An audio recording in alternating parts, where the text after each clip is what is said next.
Hi, welcome to Planetary Calendars, Astro Portraits. I'm Ralph Dimitas, one of the astrologers of the calendar, and our portrait today is part of the Superwoman series. Our Wonder Woman series is Nicole Kidman. Now, she in some ways is not classical in terms of her role. She doesn't, hit people and punch and jump in the air and fly through the air as much. But she does play in a lot of very stressful movies, action movies in terms of she's running from harm and things like that, very high tension movies. And her chart really supports that.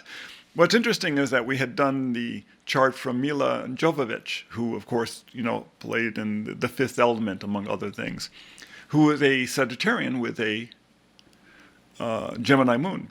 Well, Nicole, who was born June 20th, 1967, at 3:15 p.m. in Honolulu, Hawaii, is born at the 29th degree, 2900 Gemini. And something we've seen in the series is a predominance of Mercury-ruled signs, Gemini, Virgo, and Mars-ruled signs, Aries and Scorpio. So she's born at the last degree, and a lot of times that last degree is very powerful. You would think, oh, it's already on to the next sign. No. As it's stepping out the door, it's saying, well, no, no, no, we got all of our power right here. We have manifested, we have matured. In some ways, she's a very mature form. Also, because it's in the last degrees, it's in both the tropical Gemini and in sidereal Gemini. It's doubly Gemini. It's the real thing.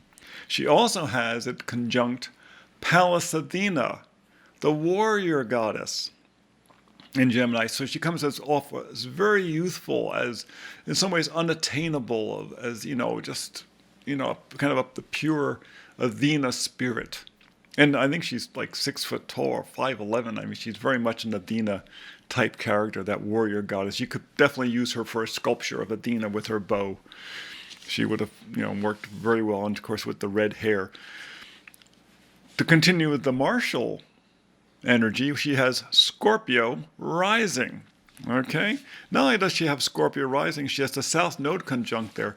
So this is an ancestral thing. She has a very strong connection to her ancestral history. But it's interesting. Many times we've seen actors and actresses who have the nodes, the South Node and North Node conjunct the Ascendant and Descendant. It means that they have a very good ability to draw upon reincarnational experiences. I've seen this a lot of times. They're very good they play a lot of different roles because they're able to tap into who they were, what kind of experiences. And considering the roles that she plays, she must have had a lot of experiences that were very stressful in her past. And she's playing them out now. She can really draw into that very effectively. She's very good at seeming scared, and running for her life. She also has Vesta rising, conjunct Neptune. And Vesta near the rising tends to create a very strong sense of femininity. Scorpio rising is very sexy in its own way, but it's also very powerful. It shows a real strong sign of power. She has the moon in Sagittarius. Like I said, she's a full mooner. Now, it's not exactly the full moon. The full moon in Sagittarius is a very strong position.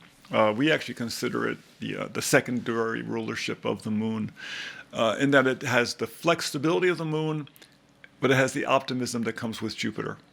It has that adaptability to people, and yet it springs back up. But it has all that flexibility. The moon in Sagittarius can get suddenly very depressed, very sad. But then they pop right back up again. They've got all that flexibility that comes with Sagittarius. But they're able to bring it to their emotional self. Now, the rising, of course, is ruled by Mars. What's Mars doing? Mars is in the 12th house in Libra. Now, the 12th house is very important for actors and people who work in the movies because it's the land of make-believe. It's a place of illusion. Her Mars is in Libra. So within that situation, she's very good at being graceful. She's very good at being physically graceful. She's very good at working with other people in that situation. It's a Venus-ruled sign. It goes back to her Venus in Leo. Now she has Leo and Jupiter bracketing the midheaven, which is interesting because it's Ceres, Jupiter, the midheaven, Venus, and Juno, all in a fire sign, right? Red hair. I mean, it's one of the most dominant things in her figure. She has this bright, this bright red hair. It's so obvious. And that's the actress in her. That's the drama in her. She loves being on stage. She's very good at it. And, the Jupiter there, her athleticism is very obvious. The Venus there, she's very beautiful. She's very pleasant to look at. What's interesting is that that's probably one of the reasons why you don't see her in these very martial roles. Because the Mars in Libra has a very hard time hitting someone. It's really not their first.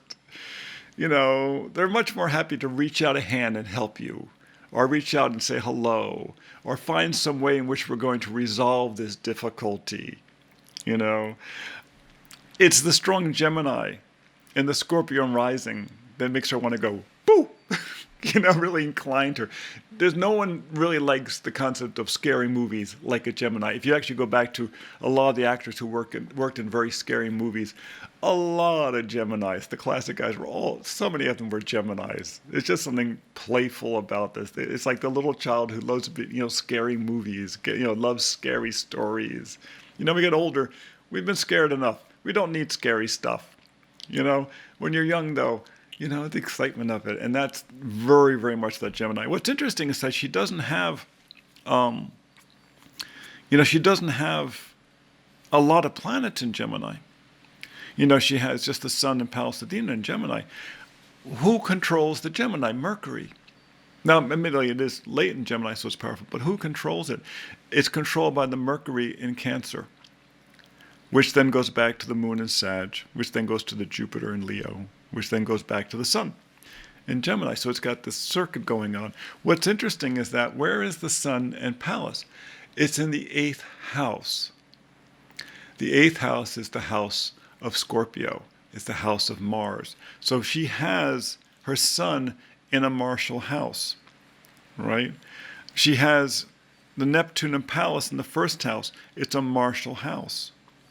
She has Saturn, her ambition, in the 6th house, a mercurial house. So she has this pattern going on. It's not quite as aggressive, but it is not very girly. It's not very cheesecake-like. It's definitely much more that Pallas Athena conjunct her Sun really comes out.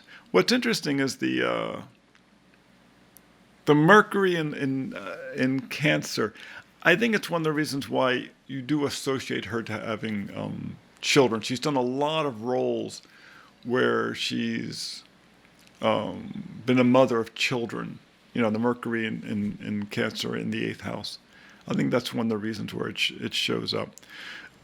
What's interesting is that the 7th house for her is Taurus, right? So it's controlled by the Venus in the 10th house. So she would kind of very carefully consider who she wanted to have children with. There should be her serious relationships, should be with someone who's prominent. And she's been married to two very prominent people. It's interesting.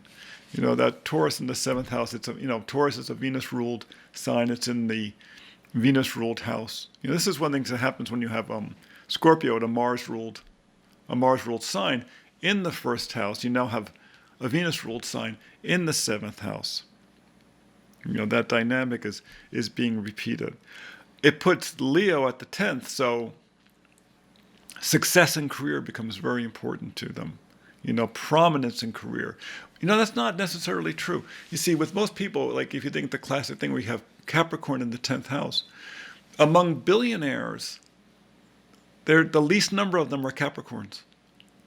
You would think they're ambitious, they work hard. Shouldn't all the billionaires be Capricorns? No, the least number of them. Now, interestingly, the greatest billionaire of all at this time, Jeff Bezos, is a Capricorn.